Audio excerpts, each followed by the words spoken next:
Hey everyone, welcome to my channel. Today I'm sharing my story of how a dream turned into reality, the journey of building my dream house in Jamaica. It's a story that started back in 1999, when I first fell in love with the island. Let's go back to where it all began. In 1999, I met my wife and we started traveling back and forth between Florida and Jamaica frequently. Her family lived in Kingston, and my grandfather was in Mandeville. These visits made me fall in love with the island, sparked the idea of moving there someday. So I started looking around for land to purchase.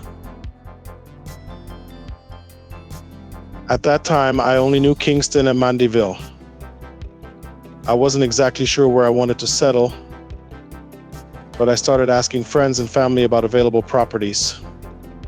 My father-in-law offered us a piece of land in Brownstown, but I wasn't too fond of the area, and I'm honestly relieved that I didn't go that route. More on that later. I headed to Mandeville and started searching for land. I spoke with my grandfather about it, but he didn't say much at the time.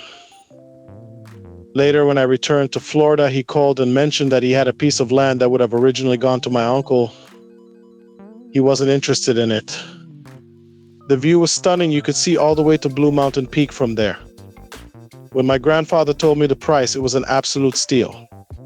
So, in August 2012, I bought my first piece of land in Jamaica. Shortly after, my grandfather told me there was another plot right next to mine. Without a second thought, I said yes and bought that too.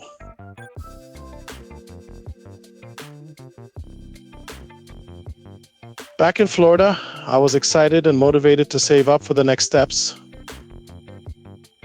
I decided to cut costs wherever I could. I even quit smoking to save more money. At the time, I ran a mobile car wash business, and one of my customers who owned an architecture firm offered to do my blueprints for free. I was so grateful for that opportunity and hung the blueprints on my wall as a daily reminder of my goal. Don't forget to like, comment, share, and subscribe. Your support helps the channel grow. By May 2014, I was ready to break ground.